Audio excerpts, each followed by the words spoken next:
Part 3 executive द्वारा जो भी कन्वर्जन्स आज तक किए गए हैं, जो भी एग्जिस्टिंग प्रेसिडेंट्स हैं, इन सभी मॉडल्स को कुछ हद तक डिटेल में हमने पार्ट 2 में देखा। पार्ट 3 में हम ये देखने की कोशिश करेंगे कि इन सभी मॉडल्स में हमारे लिए क्या रिलेवेंट है, इन मॉडल्स में हुए प्रोसेसेस और लिटिगेशंस से हम क्या कुछ सीख सकते हैं और क्या कुछ सीख कर हम अपनी प्रेजेंट सिचुएशन में अपने फ्यूचर और आईएफएस कैडर के फ्यूचर को प्रोटेक्ट करने के लिए, सिक्योर करने के लिए क्या प्रॉस्पेक्ट्स एंड एवेन्यूज़ हमारे पास हैं, ये सभी कुछ हम लोग पार्ट 3 में जानने की कोशिश करेंगे।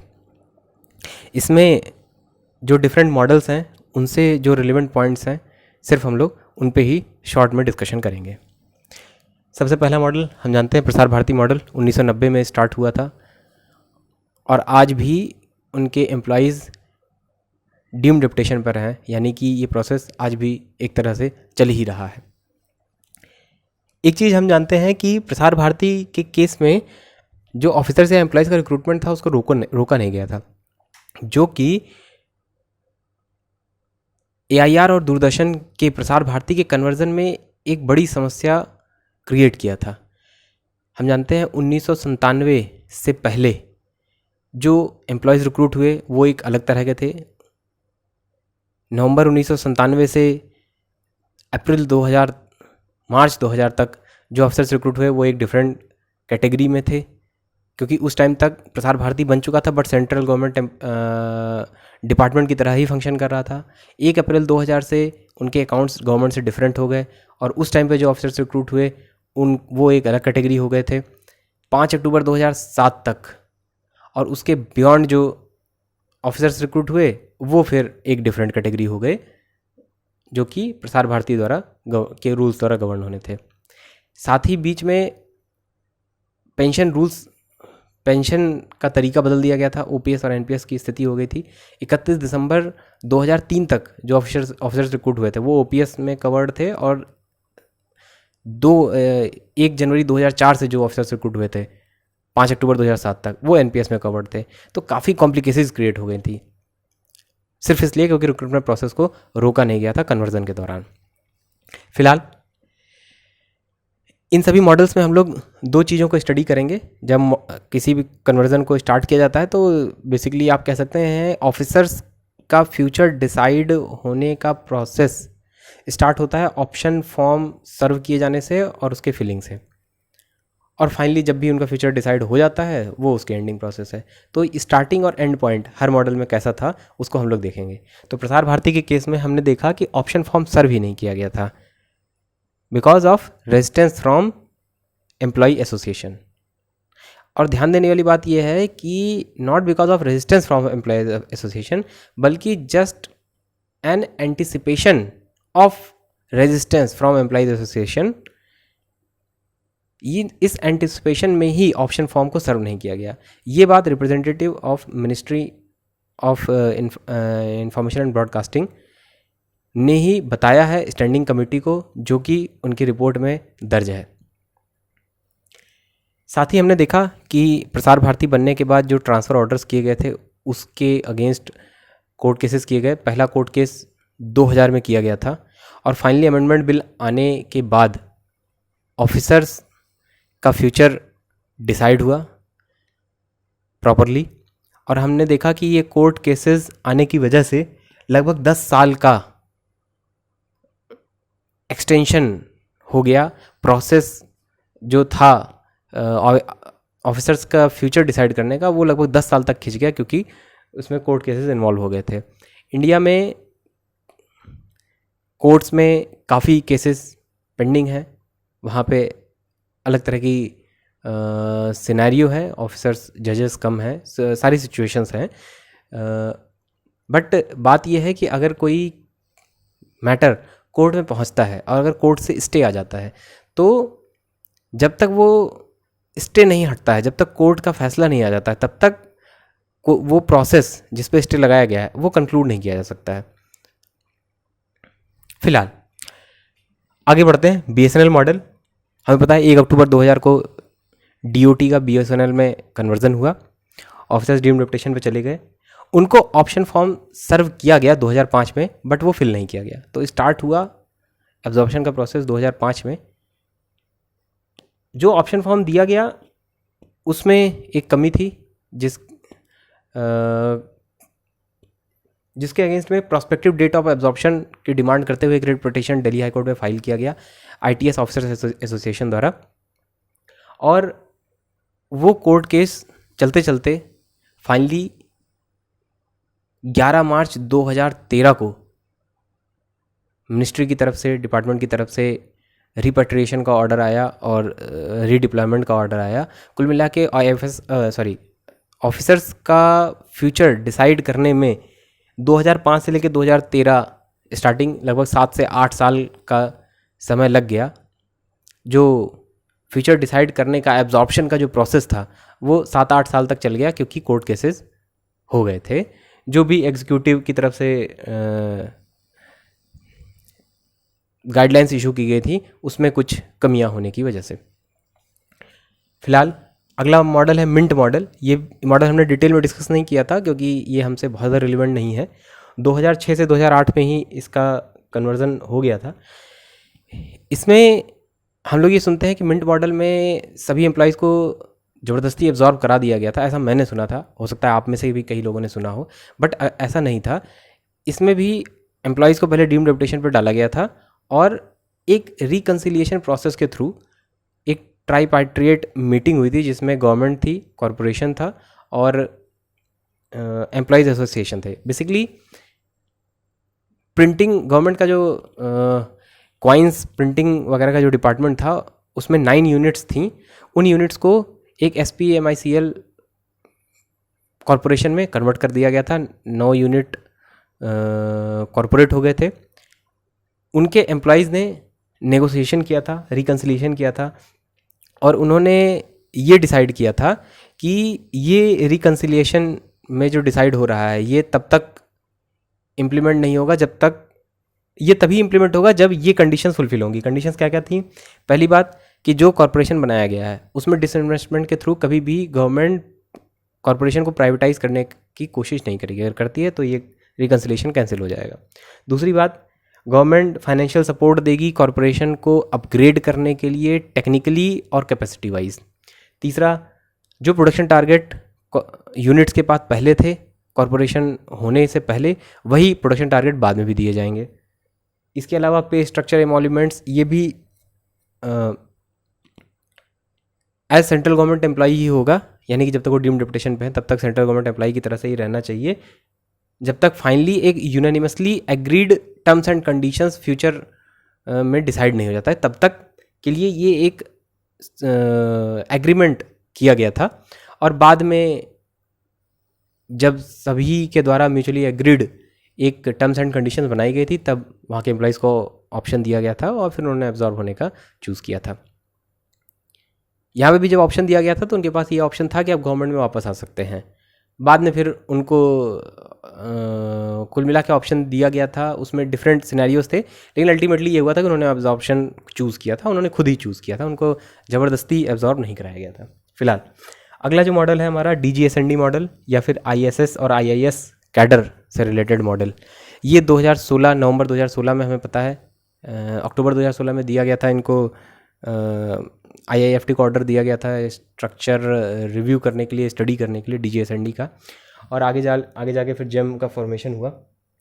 इस केस में फरवरी 2019 में रिक्रूटमेंट को रोक दिया गया था ताकि ऑफिसर्स का स्टेटस डिसाइड करने में प्रॉब्लम कम हो। इसमें हम जानते हैं कि एक गजट नोटिफिकेशन द्वारा डिक्लेयर कर दिया गया था कि ये एक डाइंग कैडर हैं, IAS और IIS दोनों ही।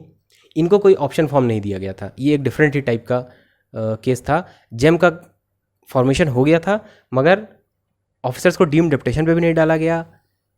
एक बार ऑप्शन दिया गया कि आप डेपुटेशन पे आ जाइए, बट कोई कंडीशन नहीं बताई, ये भी नहीं बताया कि आप डीम्ड डेपुटेशन पे आ रहे हैं या डेपुटेशन पे आ रहे हैं या अपॉइंट हो रहे हैं, क्या हो रहा है।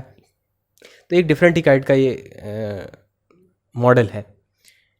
फिलहाल एक गजट नोटिफिकेशन में ये बोला गया कि ये दोनों कैडर्स डाइंग कैडर हैं। हालांकि एसोसिएशन को पता था और उन्होंने रिप्रेजेंट किया कि union of India versus Tushar Rajan Mohanty and others case में ये बोला गया है कि recruitment rules can't be changed retrospectively, ये सुप्रीम कोर्ट ने ऑर्डर दिया हुआ है। इस गजट नोटिफिकेशन में मिनिस्ट्री ने कहा था कि आईएसएस और आईआईएस के रिक्रूटमेंट रूल्स हम चेंज कर देंगे रेट्रोस्पेक्टिवली। उसी के अगेंस्ट में एसोसिएशन का रिप्रेजेंटेशन था। साथ ही रेट्रोस्पेक्टिवली मतलब कि जब जेम का फॉर्मेशन हुआ है तब से फिलहाल। साथ में एक ऑर्डर इशू किया गया था और उसमें इन दोनों ही कैडर्स को सरप्लस डिक्लेयर कर दिया गया था और ये बोला गया था कि इनको रीडिप्लॉय किया जाएगा CCS redeployment of surplus staff rules 1990 के तहत। इन दोनों ही ऑर्डर्स के आने के बाद ऑफिसर्स एसोसिएशंस ने रेड पिटिशन फाइल किया था दिल्ली हाई कोर्ट में और उन्होंने रिक्वेस्ट किया था कि ये जो 2 ऑर्डर्स किए गए हैं मिनिस्ट्री द्वारा, इसको ये अल्ट्रा वायर्स हैं, आर्टिकल 309 to 311 के तहत जो प्रोटेक्शन ऑर्गेनाइज ग्रुप सर्विसेज को दिया गया है उसके तहत ये अल्ट्रा वायर्स हैं और अनकॉन्स्टिट्यूशनल हैं और इनको क्वैश कर दिया जाना चाहिए। साथ ही मिनिस्ट्री को ये डायरेक्शन दिया जाना चाहिए कि वो कैडर से रिलेटेड कि वो डाइंग हैं कि नहीं है, सरप्लस हैं कि नहीं, इसका डिसीजन लेने के बजाय, उस पर डिस्कशन करने के बजाय उनको इस तरफ फोकस करना चाहिए कि जो ऑफिसर्स हैं उनको किस तरह से डिफरेंट मिनिस्ट्रीज़ में पोस्ट किया जा सकता है। इसमें भी कोर्ट केसेस चल रहे हैं अभी और अभी हमें जितनी इन्फॉर्मेशन है अभी इनका फ्यूचर कंक्लूड नहीं हो पाया है। इसी केस के दौरान इस केस से काफ़ी इम्पॉर्टेंट चीज़ें निकल के आती हैं, जिनमें से एक ये है जिसका डिस्कशन हमने पार्ट 1 में भी किया था कि जो ऑर्गेनाइज्ड ग्रुपेज सर्विसेज हैं, आर्टिकल 311 के तहत ये बोला गया है कि किसी भी सेंट्रल सिविल सर्विसेज ऑफिसर को डिसमिस, रिमूव या फिर डिमोशन इन रैंक ये नहीं किया जा सकता है एक्सेप्ट आफ्टर एन इंक्वायरी। और जो सरप्लस सेल में डाला जाता है अगर और ऑफिसर्स को, तो redeployment of service staff surplus staff rules 1990 जो है ये कहता है कि हम 6 महीने में आपको ऑप्शन फॉर्म देके 6 महीने में हम आपको डिफरेंट ऑप्शंस देंगे डिफरेंट मिनिस्ट्रीज़ में जाने का, और शुरू के 3 महीने के बाद जो लास्ट के 3 महीने हैं उसमें ऐसा भी आपको दिया जा सकता है अपॉर्चुनिटी कि आप एक लेवल बिलो जाके आप सेलेक्ट वहाँ पे आप अपॉइंट हो जाइए, तो आपका रैंक घट जाएगा, जो कि नहीं किया जा सकता है, अनकॉन्स्टिट्यूशनल है आर्टिकल 311 के तहत। इसी आर्ग्यूमेंट से ये बात बोली जाती है कि ऑर्गेनाइज ग्रुप सर्विसेज को सरप्लस पूल में डाला ही नहीं जा सकता है। अब ऐसा बोलते हैं कि दिल्ली हाई कोर्ट का एक जजमेंट भी है जिसमें ये बात एग्री की गई है कि ऑर्गेनाइज ग्रुप सर्विसेज को सरप्लस में नहीं डाला जा सकता है। हालांकि मेरे पास इसकी कॉपी अवेलेबल नहीं है, मैंने बस इसको सुना है। अगर हमारे पास इसकी कॉपी अवेलेबल होती है तो हम आपको प्रोवाइड कराएंगे। फ़िलहाल ये एक स्ट्रॉन्ग आर्ग्यूमेंट है और जितना स्टडी किया गया उसके हिसाब से वैलिड मालूम होता है। इसके अलावा फाइनली ऑर्डिनेंस फैक्ट्रीज़ का कॉर्पोरेटाइजेशन, कुछ टाइम बाद ये भी एक मॉडल के फॉर्म में ही शायद स्टडी किया जाए। 1 अक्टूबर 2021 को इफेक्टिवली ऑर्डिनेंस फैक्ट्री बोर्ड का 7 डिफरेंट पीएसयूज़ में नए डीपीएसयूज़ में कन्वर्जन कर दिया गया है। उनके सभी एम्प्लॉयज़ को डीम्ड रेपुटेशन पर डाल दिया गया है। एक डीओ का भी फॉर्मेशन किया गया है जिसमें पोस्टेड ऑफिसर्स और एम्प्लॉयज़ को कंसोलिडेटेड फंड ऑफ इंडिया से एमोल्यूमेंट्स दिए जाएंगे। अगर हम इसके डीओ का एग्जिस्टेंस लिंक किया गया है ऑफिसर्स के या एम्प्लॉयज़ के डीम्ड रेपुटेशन पे होने से। जब तक एम्प्लॉयज़ डीम्ड रेपुटेशन पे हैं तब तक डीओ एग्जिस्ट करेगा।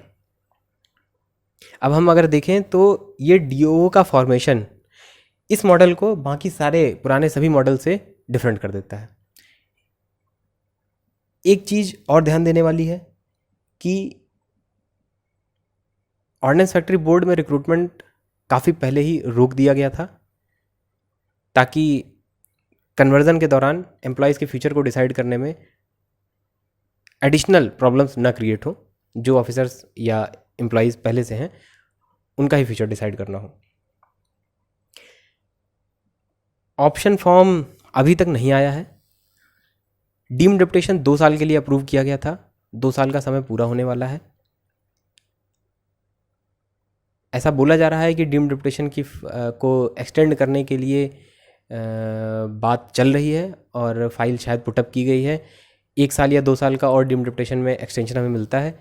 जो भी होता है उसके बाद कुल मिलाकर फ्यूचर में कभी ऑप्शन फॉर्म आने वाला है और वहाँ से एम्प्लॉयज़ के फ्यूचर को डिसाइड करने की प्रक्रिया स्टार्ट हो जाएगी। अब हमारे पास 2 ऑप्शन है बेसिकली। आप देखें पुराने सभी मॉडल्स में या तो जब गवर्नमेंट या एग्जीक्यूटिव ने एम्प्लॉयज़ के फ्यूचर को डिसाइड करने के लिए कोई डायरेक्शन इशू किया है या फिर ऑप्शन फॉर्म दिया है, वहाँ से बात की शुरुआत होती है। अगर हर केस में कोई ना कोई एग्जीक्यूटिव ने जो डायरेक्शन इशू किए हैं उसमें एम्प्लॉयज़ को कोई प्रॉब्लम महसूस हुई है जिसकी वजह से उन्होंने जुडिशियरी की ओर रुख किया है और कोर्ट केसेस हुए हैं। अगर ऑप्शन फॉर्म सर्व किया जाता है, अभी हम सिर्फ IAFS ऑफिसर्स की ही बात कर रहे हैं यहाँ पर, तो अगर ऑफिसर्स को ऑप्शन सर्व किया जाता है तो 2 रास्ते होंगे हमारे पास। या तो हम ऑप्शन में अगर हमें ऐसा दिखता है कि हमारा फ्यूचर सिक्योर है तो एक अच्छी कंडीशन हो सकती है कि हम लोग हमारे फ्यूचर पे कोई इफेक्ट ना पड़े। दूसरा हो सकता है एडवर्सली इफेक्ट हो रहा हो और हमें अगर कोई हमारा अहित हो रहा है तो उसके रिगार्डिंग हम लोग भी जुडिशरी का रुख करें और कोर्ट केसेस करें, ऐसी स्थिति हो सकती है। तो एक रास्ता ये है कि अगर कोर्ट केसेस होते हैं तो फिर वो प्रोसेस बहुत ही लंबा चला जाता है। दूसरा रास्ता ये है जो आज तक तो अप्लाई नहीं हुआ है, बट एक चीज़ ये की जा सकती है कि IAFS ऑफिसर्स अपना खुद का एक प्रपोज़ल बनाएं और ऑप्शन फॉर्म आने से पहले ही उसको मिनिस्ट्री के सामने पुटअप करें और नेगोशिएट करें। और जैसा कि हम लोग जानते हैं कि किसी भी मॉडल में कभी भी गवर्नमेंट का इंटेंशन ये नहीं रहा है कि एम्प्लॉयज़ का अहित हो। वो हमेशा ये चाहते हैं कि गवर्नमेंट बेसिकली अपना एग्जिस्टेंस विड्रॉ कर रहा है कुछ फील्ड से जब जैसा ज़रूरत महसूस हो रही है। जैसे आज की डेट में वो डिफेंस के फील्ड से बिजनेस में प्रोडक्शन में नहीं रहना चाहते हैं तो वहाँ से विड्रॉ कर रहे हैं, ये एक डिसीजन है। तो ऑर्गेनाइजेशन का कन्वर्जन उनका गोल है, एम्प्लॉयज़ का अहित उनका गोल नहीं है। तो अगर ऐसा प्रपोजल हम बना पाते हैं जिसमें उनका जो एजेंडा है वो भी फुलफिल होता है और हमारा ये फ्यूचर सिक्योर्ड रहता है तो एक विन विन सिचुएशन हो सकती है। तो इस तरह का हम कुछ प्रपोजल बनाएं और मिनिस्ट्री के पास पुटअप करें और नेगोशिएट करें। अगर ऐसा हो पाता है तो प्रोसेस लंबा नहीं होगा, हम लोग एमिकेबली सॉल्व कर सकते हैं सिचुएशन को। दूसरी एक बात यहाँ पर मैं और बताना चाहता हूँ कि जो हम लोगों ने पार्ट 1 में जाना था कि पेंशन रूल्स 2021 के तहत 37A रूल में बोला गया है कि कन्वर्जन होने पे डीम्ड डिप्यूटेशन पे ऑफिसर्स को एम्प्लॉयज़ को डाला जाएगा और फिर सरप्लस सेल के थ्रू रीडिप्लॉय किया जाएगा ऑप्शन फॉर्म देने के बाद जो गवर्नमेंट ऑप्ट करते हैं उनको। ये जो पेंशन रूल्स हैं ये NPS ऑफिसर्स पे एप्लीकेबल ही नहीं है। अगर आप इन पेंशन रूल्स को पढ़ते हैं उसमें एप्लीकेबिलिटी का क्लॉज है जिसमें साफ साफ लिखा हुआ है कि 31 दिसंबर 2003 तक जो ऑफिसर्स रिक्रूट किए गए हैं, जो एम्प्लॉयज़ रिक्रूट किए गए हैं, सिर्फ उन्हीं पर ये रूल्स एप्लीकेबल हैं। यानी कि NPS ऑफिसर्स जो 1 जनवरी 2004 या उसके बाद रिक्रूट किए गए हैं उन पर ये रूल्स एप्लीकेबल नहीं हैं। इसी के तहत IAFS ऑफिसर्स एसोसिएशन ने जबलपुर हाई कोर्ट में एक रिट पिटिशन फाइल की हुई है और वो कोर्ट केस अभी चल रहा है, जिसके तहत ये कहा जा रहा है कि NPS ऑफिसर्स को डीम्ड डिप्यूटेशन पर डालने का डिसीजन ही अल्ट्रा वायर्स है, अनकॉन्स्टिट्यूशनल है। एग्जीक्यूटिव के पास ये अथॉरिटी नहीं है कि इसको डीम्ड डिप्यूटेशन पर डाला जाए। फिलहाल इन सभी बातों को ध्यान में रखते हुए हम लोग डिसाइड कर सकते हैं कि हम वेट करें इस चीज़ का